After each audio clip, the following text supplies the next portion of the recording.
Ora, boas, sejam bem-vindos a mais um vídeo de aconselhamento filosófico, de consultoria filosófica, da ciência filosófica e individuologia, que é uma filosofia da individualidade aplicada à consciência e felicidade. Aproveito para dar a sugestão para subscreverem o canal, para acompanharem o meu trabalho, para verem o resto dos vídeos.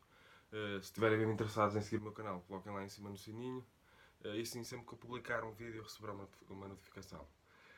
O tema que eu escolhi para hoje é hermenêutica e felicidade. A relação entre hermenêutica e felicidade. Para quem não estiver familiarizado com a palavra hermenêutica, podem substituir pela palavra interpretação. Assim é mais fácil para compreender. Sempre que usar a palavra hermenêutica, substituam pela palavra interpretação. Assim ajudará a compreender. Para quem estiver mais afastado do conhecimento da filosofia no sentido geral, ou da história da filosofia académica. Então, qual será a grande relação entre a hermenêutica e a felicidade? Primeiro, a hermenêutica está em tudo. Sempre que há interpretação de algo, há hermenêutica.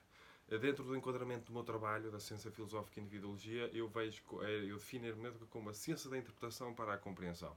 Entre outras coisas, a hermenêutica é ciência da interpretação para a compreensão. Portanto, o grande objetivo da hermenêutica é compreender. Compreender seja o que for, qualquer objeto interpretativo. Quem costuma ver os meus vídeos tem a noção de que eu falo muito acerca dos apegos e bloqueios intelectuais, em que uma pessoa se apega a determinadas crenças e por causa disso condiciona, faz tudo para conservar essas crenças e por causa disso eleva a condição de superioridade das suas crenças e condiciona a sua interpretação das crenças diferentes, porque se a eleva a condição de superioridade, as outras crenças são naturalmente e imediatamente inferiores e erradas. Portanto, a pessoa já se afasta delas, já foge delas, já distorce as crenças diferentes porque são imediatamente inferiores e erradas, porque o que interessa é conservar as próprias crenças, continuar a pensar da mesma maneira, porque elas foram elevadas à condição de superioridade. Eu falo muito acerca disto nos meus vídeos. E há uma falácia que é muito recorrente dentro daquilo que se poderá chamar do exercício hermenêutico, do exercício interpretativo, porque quando uma pessoa tem apegos a determinadas crenças, a pessoa faz tudo para as conservar. Portanto, quando está a interpretar coisas diferentes, principalmente se elas são contrárias, diferentes ou contraditórias, principalmente se elas colocam em causa as próprias crenças que uma pessoa faz tudo para conservar, uma das falácias mais comuns é a falácia de espantalho.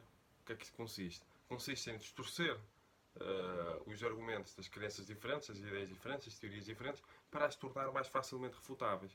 Porquê? Porque a minha vontade a priorística não é compreender o objeto interpretativo.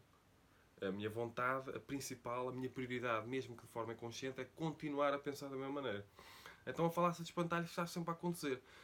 Sempre que uma pessoa está muito apegada a determinadas crenças, sempre que uma pessoa se considera dona da razão, de uma maneira ou de outra, sempre que a pessoa eleva as suas crenças à condição de superioridade e a pessoa se protege, a pessoa faz tudo para conservar essas crenças, para continuar a pensar da mesma maneira, com um conservadorismo intelectual inconsciente, a pessoa naturalmente realiza falácias, espantalhos relativamente a tudo aquilo que é diferente. Tudo aquilo que é diferente a pessoa não interessa compreender, interessa continuar a pensar da mesma maneira.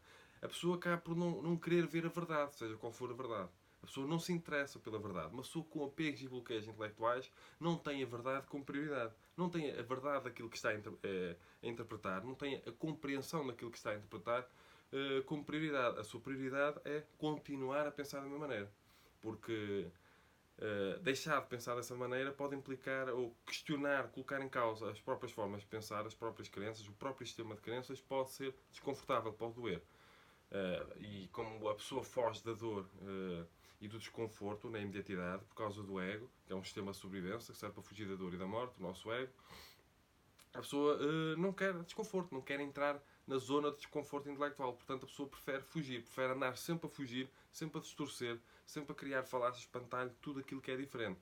Portanto, existe nesse sentido uma hermenêutica priorística e uma hermenêutica posteriorística. O que é que eu quero dizer com isso?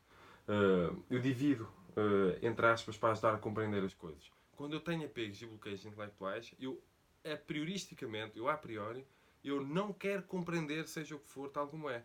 A prioristicamente, eu quero continuar a pensar da mesma maneira. Portanto, antes de eu entrar em contacto com um objeto interpretativo, que poderá eventualmente colocar em causa o meu sistema de crenças, alguma pessoa a dizer alguma coisa que denuncia as incongruências, a falibilidade das minhas crenças, ou as crenças ou teorias que eu acredito serem erradas, entre aspas, ou estarem muito desatualizadas. Sempre que eu entrar em contacto com algo que desconstrua as minhas crenças, eu não quero a verdade, eu não quero compreender. Porque como eu tenho apegos e bloqueios intelectuais, a minha prioridade é continuar a pensar da mesma maneira. Portanto, eu a priori, para o exercício interpretativo, mesmo antes de acontecer, mesmo antes de eu entrar em contacto com um objeto interpretativo difícil e desconfortável intelectualmente, eu já vou com uma bagagem, eu já vou com uma intenção, eu já levo uma motivação. A priori, eu a priori já não quero a verdade tal como ela é. Eu quero continuar a pensar da mesma maneira, na minha psique, de forma inconsciente. Portanto, antes do exercício hermenêutico acontecer, no exato momento em que acontece, eu já levo uma bagagem, eu já levo intenções, eu já levo um condicionamento, um autocondicionamento, que são os apegos e bloqueios intelectuais, que é o conservadorismo intelectual, que é o meu ego muito ativo a fazer-me fugir do desconforto intelectual. Portanto, antes do exercício interpretativo acontecer, eu já levo algo comigo, um autocondicionamento.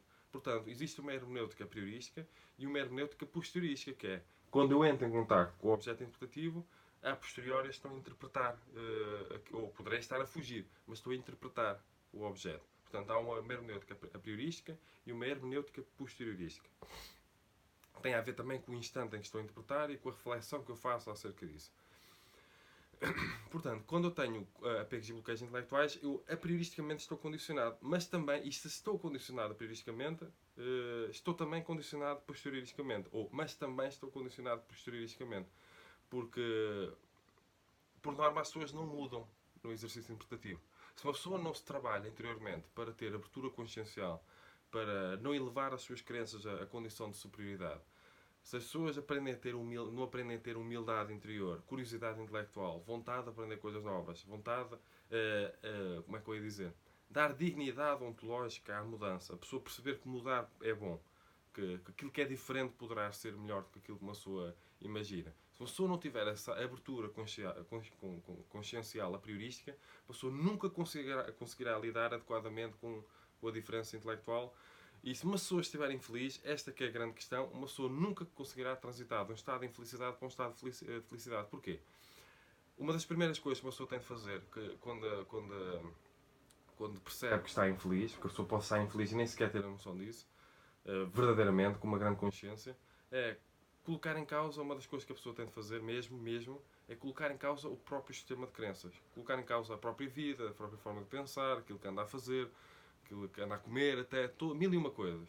O trabalho, a forma de se relacionar consigo com os outros, a falta de autoestima, essas coisas. Mas uma das coisas que uma pessoa precisa mesmo colocar em causa é o próprio sistema de crenças, a própria consciência. A pessoa precisa de colocar em causa a própria ignorância, quando percebe que está infeliz. E se uma pessoa não fizer isso, uma pessoa não tiver essa consciência, não tiver abertura consciencial, a pessoa nunca conseguirá aprender alguma coisa, porque a partir do momento em que uma pessoa percebe que está infeliz, a pessoa tem de perceber que aquilo que sabe, aquilo que acredita, poderá estar a falhar. Então a pessoa precisa de coisas novas. Precisa de aprender coisas novas, precisa de eventualmente transformar o próprio sistema de crenças. Mas como é que a pessoa fará isso se a pessoa tiver apegos e bloqueios intelectuais e não quiser aprender coisas novas? E não estiver aberta para a diferença intelectual, a alteridade intelectual, as coisas diferentes, as perspectivas diferentes, ideias diferentes, teorias diferentes, crenças diferentes, seja o que for. Como é que uma pessoa faz? Não faz. Porque a primeira pessoa tem de ter abertura consciencial para a sua hermenêutica a priorística estar aberta. E só depois, para não estar sempre a criar falácias de espantalho relativamente a tudo aquilo que é diferente. A pessoa que está infeliz precisa de compreender que muitas vezes a alteridade, a diferença, as diferentes crenças, as diferentes teorias, as diferentes ideologias, muitas vezes são a condição de possibilidade para a pessoa poder sair do estado de infelicidade. Só que se a pessoa não se abrir para as compreender, a pessoa nunca conseguirá sair deste estado porque a pessoa não se abre para coisas novas. Então, hermeneuticamente estará condicionada. Então há uma grande relação entre, na sua interpretação, na sua compreensão de coisas novas, estará condicionada. Porque uma pessoa que tem bloqueios e apegos intelectuais, quando entra em contacto e tem conservadorismo intelectual, a superioridade é conservar, a superioridade verdadeiramente é conservar as suas ideias, as suas crenças, não aprender coisas novas, não compreender a realidade, não aprender ou lidar com a verdade, entre aspas, não querer a verdade. A sua forma de reagir, para quem tem apegos e bloqueios intelectuais, eu criei 3 grandes formas de reagir hermeneuticamente a coisas diferentes, contrárias ou contraditórias relativamente às próprias crenças. Ou uma pessoa, ou o princípio compreensivo, uma pessoa tenta compreender, ou o princípio negativo, uma pessoa tenta distorcer, denegrir, com a falácia de espantalho, como eu falei há bocado, ou o princípio de fuga, a pessoa tenta fugir. Portanto, se uma pessoa não tem abertura consciencial e para poder praticar o princípio compreensivo, para tentar compreender as coisas verdadeiramente como elas são e não a compreender de maneira a dar jeito, a continuar a pensar da mesma maneira, distorcendo os argumentos, distorcendo tudo, denegrindo. Estão a compreender? Se a pessoa não realiza o princípio compreensivo e não tem essa vontade a priorística consciente e aplicada mesmo, sempre que uma pessoa for lidar com uma coisa diferente, a pessoa vai distorcer e vai fugir. Então a pessoa não aprende as coisas diferentes que seriam a condição de possibilidade para aprender uma coisa que poderia contribuir para a própria felicidade. Porque se a pessoa está infeliz, é por causa das suas crenças, nomeadamente, por causa das suas ideias, por causa das suas ações. Mas tem muito a ver com o sistema de crenças. Portanto, ele precisa estar aberto, o sistema de crenças. Então uma pessoa nem sequer, mesmo em contato com coisas diferentes, nem sequer consegue aprender bem, porque a pessoa está viciada na sua consciência. A pessoa tem um vício, quer continuar a pensar da mesma maneira. Está viciada nas suas crenças. As crenças que poderão ser limitantes e nocivas. Crenças que poderão ser a causa do próprio sofrimento e da própria infelicidade. Estão a compreender? E também há três grandes formas de se reagir, que eu também criei. De se reagir a novas propostas de verdade, novas teorias, novas ideologias, novas crenças, novas informações que nos apareçam à frente. Tem muito a ver também com o exercício hermenêutico. Ou eu quero a verdade desse objeto, eu quero compreender esse objeto interpretativo tal como ele é, essa teoria, essa crença, essa ideologia, aquilo que outra pessoa está a dizer. Ou eu quero ver a verdade, ou eu quero que seja falso, ou eu quero que seja verdadeiro. Portanto, se eu quiser que seja falso, aquilo que a pessoa está a dizer, assim, a prioristicamente, imediatamente, mesmo sem conhecer adequadamente aquilo, ou aquilo que esteja a dizer, a pessoa, ou a teoria, a ideologia, seja o que for, eu a priori vou estar condicionado. Porque eu não quero ver a verdade, eu não quero compreender. Eu quero que seja falso. Então a minha consciência vai estar viciada. Se eu quero que seja falso, eu vou usar mais uma vez no meu exercício hermenêutico, no meu exercício interpretativo, a falácia de espantalho. Eu vou, naturalmente e de forma inconsciente, distorcer para tornar mais facilmente refutável. A minha prioridade não é ver a verdade daquilo que está a ser dito, daquilo que está à minha frente, a proposta de verdade. A minha prioridade é continuar a pensar da mesma maneira. Então eu vou querer que seja falso. Se eu quiser que seja verdadeira, toda a força, por alguma identificação, mesmo que seja indireta, eu poderei, de forma inconsciente, no meu exercício hermenêutico, ignorar coisas, erros que lá estejam, poderei ignorar incongruências, porque a minha prioridade é continuar a pensar da minha maneira e se essa nova proposta de verdade se identificar minimamente com o meu sistema de crenças, eu vou querer que seja verdade. Eu não vou querer ver a verdade, que é muito diferente. Então eu poderei ignorar muitas coisas para continuar a pensar da mesma maneira, para ver, para acreditar que é verdade.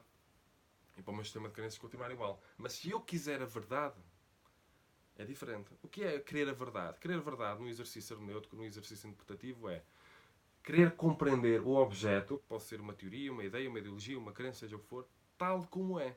Mesmo que eu tenha de colocar em causa o meu próprio sistema de crenças. Mesmo que eu, depois de compreender, tenha de dizer, e pá, realmente, se calhar, está ali uma proposta de verdade mais verdadeira do que aquela que eu acredito até então. Se calhar eu tenho de mudar. Se calhar eu tenho de me desiludir.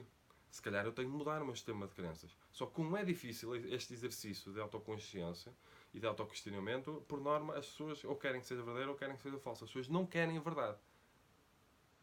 Já repararam aquelas pessoas que uma pessoa até diz que não têm abertura consciencial, não têm mente aberta, que são muito obcecadas com aquilo que acreditam, que não dá para conversar com elas porque elas só querem continuar a pensar da mesma maneira, não se abrem para novas ideias, novas teorias.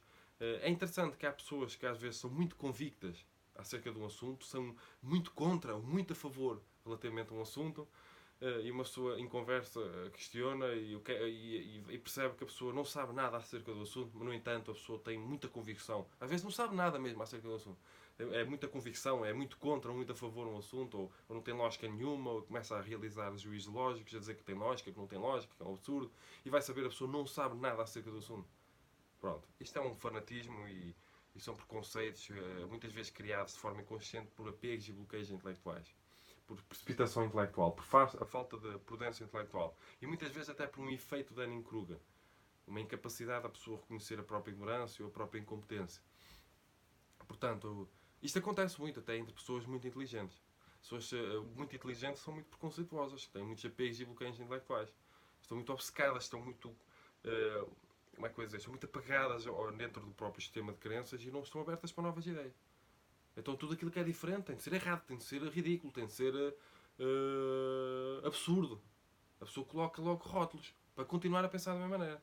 Então a pessoa distorce tudo aquilo que é diferente. Mas se essa pessoa, com o efeito de Dunning-Kruger, incapaz de reconhecer a própria incompetência, a própria ignorância, a questão da metacognição, se essa pessoa, com apegos e bloqueios intelectuais, com conservadorismo intelectual, preconceituosa, denigrativa relativamente a tudo aquilo que é diferente, for infeliz, como é que ela poderá ser deste estado de infelicidade? Se ela já eleva as suas perspectivas, as suas crenças, as suas ideias, as suas ações, a condição de superioridade? Pois é, essa pessoa nunca conseguirá ser deste estado enquanto não se libertar dos seus apegos e bloqueios intelectuais. Enquanto não parar de conservar as suas crenças, as suas ações, os seus hábitos, muitas vezes nocivos, que lhes fazem mal. Essas pessoas nunca conseguirão sair deste estado.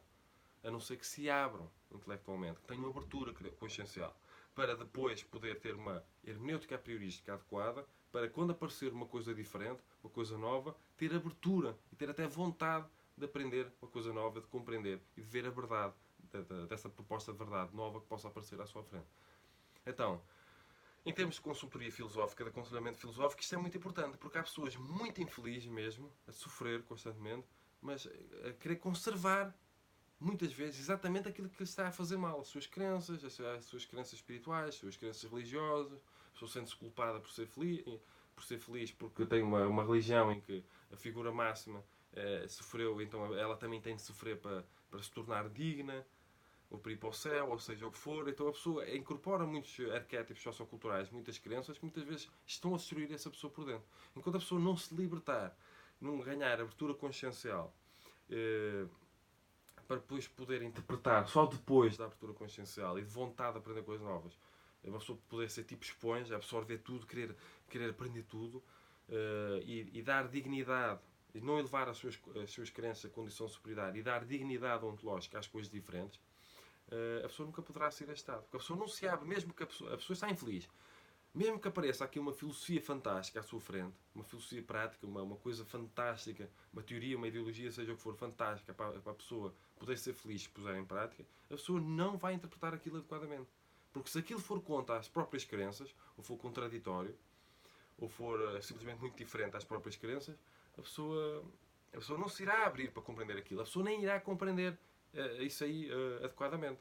Porque a pessoa não tem como prioridade compreender, a pessoa tem como prioridade continuar a pensar da mesma maneira. E se esse sistema de crenças, se essa nova ideia, nova teoria, essa nova filosofia de vida for mesmo muito diferente, e para uma pessoa aprendê-la, tiver de colocar em causa o próprio sistema de crenças e tiver de passar por um momento de dor, que é a desilusão, e que é o desconforto intelectual, se a pessoa tiver de fazer isso e não estiver aberta para isso, a pessoa nunca conseguirá compreender isso adequadamente. Porque às vezes interpretar uma coisa diferente implica o desconforto intelectual de poder ter de colocar em causa o próprio sistema de crenças.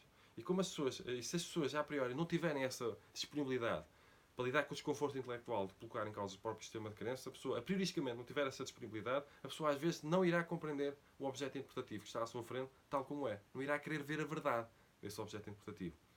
Porque a sua prioridade inconsciente é continuar a pensar da mesma maneira. Então a pessoa, para não lidar com o desconforto intelectual, colocando em causa o próprio sistema de crença, às vezes as pessoas distorcem, fogem dos assuntos diferentes, rotulam, não tem lógica nenhuma, é um absurdo, preconceituosamente, precipitadamente, para continuar igual. Porque as suas crenças já estão em condição de superioridade. Estão a compreender? Então, a hermenêutica está em tudo. E não se pode desligar a hermenêutica de felicidade. Porque nós estamos sempre a interpretar coisas. E às vezes não interpretamos bem. Não, quando estamos a interpretar, o nosso objetivo máximo não é a compreensão. É continuar a pensar da mesma maneira.